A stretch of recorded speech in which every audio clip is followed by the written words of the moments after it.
Alright, তো এখন ভিডিওতে আমি আলোচনা কৰিম ক্লাছ 10 মেথছৰ ৰিভিজন 3 এৰ পুনৰ আলোচনা 3 বিষয়ে, য'ত কুৱেশ্যন নম্বৰ 8, 9, 10, 11 আমি সমাধান কৰিম। এইটো কি দিছে, উৎপাদক বিশ্লেষণ নকৰাকৈ ঘনমূল অনুমান কৰি লিখিব দিছে। 1 নম্বৰ আমাক কিমান দিছিলে? 1 নম্বৰ উত্তৰত আমি কি কৰি লিখিম? 1 নম্বৰ কি আছে 1, 2, 1, 6, 7। এইটোৰ ঘনমূল কিমান হ'ব? এইটোৰ ঘনমূল সমান কি হ'ব? Cube root 1, 2, 1, 6, 7। এইটো কিউব ৰুট কিমান হয় জানানে? কিউব ৰুট 23 কিউব হ'লে ইমান পাম আমি। ঠিক আছে, এইটো আমি অনুমান কৰিব দিছে। তোমালোকে অনুমান কৰিবা, একজেক্টলি নহ'লেও কেতিয়াবা কাৰেক্ট এনচাৰ পাবা। তো কিউব কেঞ্চেল আমাৰ কিমান হ'ব? 23। 2 নম্বৰ কিমান দিছিলে আমাৰ? 8, 1, 2, 3, তিনিটা 0। কিউব ৰুট কিমান হ'ব? 8, তিনিটা 0। ইয়াতে চোৱা কেইটা 0 আছে? তিনিটা 0। এটা কিউবত বা ঘনমূলত তিনিটা সেম বস্তু থাকিব লাগে। মানে ইয়াতে কি হ'ব? 0 কিউবটো হ'বই, ঠিক আছে। 0 কিউবটো হ'ব আৰু 8টো আমি ফেক্টৰ কৰা। 8টো ভাবা কিমান হ'ব? 8টো 2 কিউব কৰিলে কিমান হয়? 8 আৰু তিনিটা 0 মিলি কি হ'ব? এটা 0। তো এবাৰ কি হ'ব? 20 কিউব। ঠিক আছে, এইটো চিম্পল আছিলে। এইটো কেঞ্চেল, আমাৰ কিমান আহিব? 20। ঘনমূল কিমান হ'ব? 20। নেক্সট 3 নম্বৰ কিমান দি আছে? 4096। ঠিক আছে, 4096। এইটো আমি সেম ভাবিব লাগিব। কিমান আছে? 4096। আচ্ছা, এইটো চোৱা, এইটোতকৈ কিমান আছে? কমে আছে।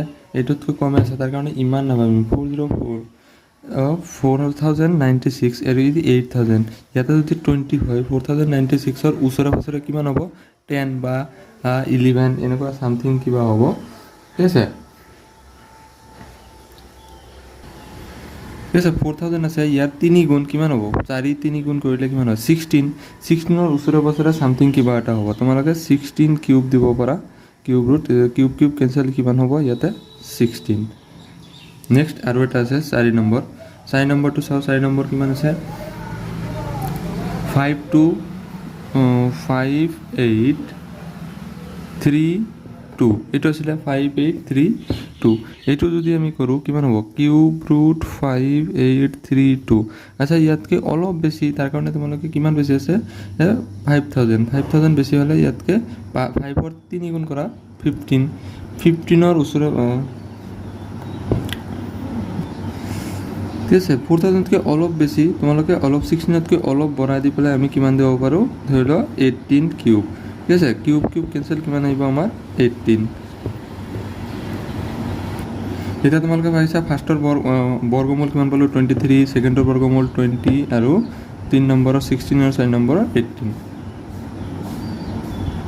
নেক্সট কৰিম 9 নম্বৰ। 9 নম্বৰ কি দি আছে?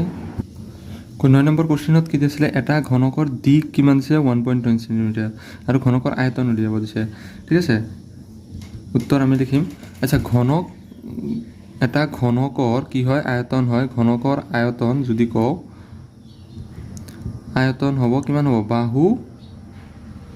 বাহু কিউব, মানে বাহুৰ 3 গুণ। ঘনকৰ আয়তন হ'ল বাহু কিউব। এইটো হ'ল ফৰ্মুলা। তো কি আছে? দিয়া আছে ঘনকৰ দিক, মানে কি হ'ব? বাহুৰ দিক কিমান আছে? 1.2 সেন্টিমিটাৰ বা সেন্টিমিটাৰ। গতিকে আয়তন কিমান হ'ব? আয়তন আমি জানো, আয়তন কি হয়? ঘনকৰ আয়তন কি হয়? বাহুৰ দিক কিউব। তাৰ কাৰণে কিমান হ'ব? বাহুৰ দিক কিমান আছে? 1.2 হোল কিউব হ'ব। 1.2 এবাৰ 3বাৰ পূৰণ কৰা। 1.2 ইনটু 1.2 কিমান হ'ব? 2 2 যা 4, 2 1 যা 2, 1 2 যা 2, 1 1 যা 1, 4 4 1। আৰু পইণ্ট কি হ'ব? এটা দুটা। এইফালে কি হ'ব? পইণ্ট। আৰু এটা কি আছে? 1.2 পূৰণ কৰা, কিমান হ'ব? 4 2 যা 8, 4 2 যা 8, 4 1 যা 4। ঠিক আছে 1 4 যা 4 1 4 যা 4 1 1 যা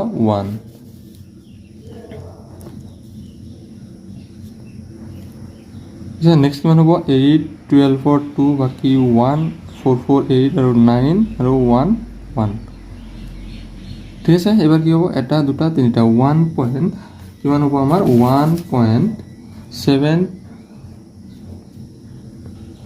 কিমান পালোঁ আমি 1.728 আমি কিমান পাইছোঁ 1.728 সেণ্টিমিটাৰ কিউব ঠিক আছে কি দিছিলে এটা ঘনক আকৃতিৰ 10 নম্বৰ কুৱেশ্যনটো এটা ঘনক আকৃতিৰ বাকচৰ আয়তন 6859 ঘন সেন্টিমিটাৰ হ'লে বাকচটোৰ ওখ কিমান ওখ ঠিক আছে যেহেতু কি হয় আমাৰ ঘনক আকৃতিৰ হয় এইখন আগৰ কৰিছিলোঁ যেহেতু আমাৰ কি হয় ঘনক আকৃতিৰ হোৱাৰ কাৰণে ইয়াৰ ওখ মানে যিকোনো এটা বাহুৰ মান উলিয়াব লাগে এতিয়া মানে ইয়াৰ আমি ঘনমূল উলিয়াব লাগিব ঠিক আছে এতেকে দিয়া আছে কিমান আছে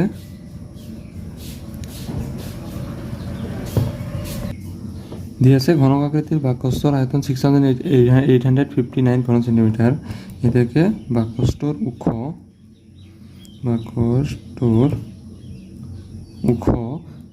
কিমান হ'ব কিউব ৰুট 6859 এইটো আমি উৎপাদক কৰিব লাগিব এইটো যদি উৎপাদক কৰোঁ আমি কিমান পাম জানানে এইটো উৎপাদক কৰিলে 6800 টো আমি কিমান পাম 19 কিউব ঠিক আছে কিউব কেনসেল আমাৰ কিমান হ'ব 19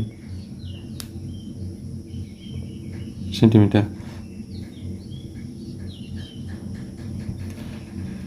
মানে তোমালোকে বুজি পাইছা বাকচটোৰ ওখ কিমান হ'ব বাকচটোৰ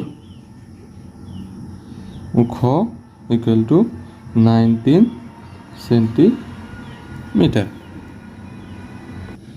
নাও 11 নম্বৰ কি দিছিলে যে 11 নম্বৰ এ 23 এক ঘনকৰ একক স্থানৰ অংকটো কি মানে 23 ঘনকৰ একক স্থান 23 কেইটা পূৰণ হ'ব 23 * 23 তো আমি কি কৰিব লাগে 3 * 3 কৰিম ফাৰ্ষ্ট 3 * 3 কৰিলে কিমান হয় 3 * 3 9 9 লগত আকৌ যদি 3 পূৰণ কৰোঁ কিমান হয় 9 3 যা 27 তো এবাৰ এককৰ স্থান কিমান হ'ব 7 তো উত্তৰ কিমান আহিব 2 নম্বৰ 7 ঠিক আছে নেক্সট বি নম্বৰটো কি দিছিলে যে তলৰ কোণটো পূৰ্ণ ঘন ঠিক আছে এইটো এটা কৈ আমি উৎপাদক কৰি চাব লাগিব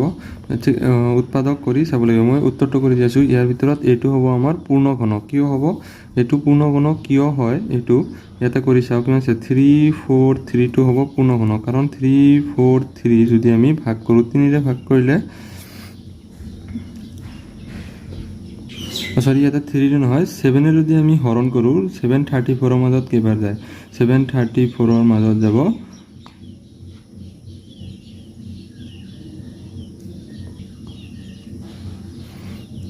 28 টাইমস বাকি কিমান থাকিব 63 মাজত আচ্ছা ওপৰত অলপ লিখাতে ভুল হৈছিলে 734 এৰ মাজত কেইবাৰ যাব 734 এৰ মাজত 4 বাৰ 7 4 যা 28 বাকি কিমান থাকে 6 আৰু 63 মাজত 9 বাৰ আৰু 7 বাৰ ইয়াতে চোৱা আমি 7 কেইটা পাইছো 7 * 7 * 7 তাৰ মানে এটো কি হ'ব 7 কিউব তাৰ মানে এটো কি হ'ব আমাৰ পূৰ্ণ ঘন এটো কিমান দিছে যে কিউব ৰুট 1000 এৰ মান কিমান যদি কিউব ৰুট 1000 এৰ মান ইয়াতে চাবা আমাৰ কেইটা জিরো আছে এটা দুটা তিনিটা মানে 0 কিউব তো হবই ঠিক আছে কিউব ৰুট কিমান হ'ব ইয়াতে 0 কিউব হবই আৰু 1 কিউব মানে কিমান 1 এ হ'ব তো 1 কিউব ক্যান্সেল আমাৰ आंसर কিমান আহিব 10 কত আছে 3 নম্বৰ আমাৰ কাৰেক্ট आंसर কিমান হ'ব 3 দুই নম্বৰ কিছে যদি m n ৰ ঘনমূল হয় তেন্তে n ৰ মান কিমান ইয়াতে কি কৈছে যে m টো কাৰ ঘনমূল হয় m কাৰ ঘনমূল হয় ঘনমূল অফ n ঠিক আছে n কিউব এবাৰ যদি কৈছে n ৰ মান কিমান n ৰ মান কিমান হ'ব এতে n ৰ মান যদি m ৰ সমান হ'ব লগা হয় তেতিয়া হলে কি হ'ব লাগিব m =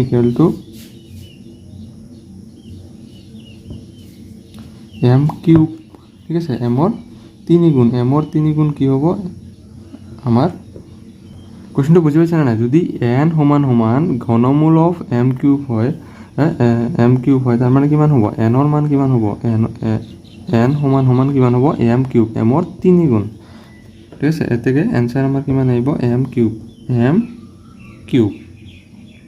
এইটো কি নম্বৰ আছিলে 3 নম্বৰ এই নম্বৰ কি আছিলে cube root 8 plus cube root 3 plus cube root 64 ৰ মান কিমান হ'ব ঠিক আছে আমি কি কৰিম উত্তৰত কিউব ৰুট 8 মানে কিমান 2 * 2 * 2 ঠিক আছে প্লাছ কিউব ৰুট 27 মানে 3 * 3 * 3 ঠিক আছে আৰু কিউব ৰুট কিমান আছে 64 মানে কিমান আছে 4 * 4 * 4 এবাৰ চোৱা কিউব ৰুট 2 কি হ'ব 2 কিউব প্লাছ আমাৰ আৰু ইয়াতে কি হ'ব 3 কিউব প্লাছ আৰু এটা কি হ'ব 4 কিউব ঠিক আছে এবাৰ কিউব ৰুট কি হ'ব কেনসেল হ'ব কেনসেল হৈ আমাৰ কিমান থাকিব 2 প্লাছ 3 প্লাছ 4 কি হ'ব 5 আৰু 4 কিমান হ'ব 9 এনসাৰ আমাৰ কিমান হ'ব 9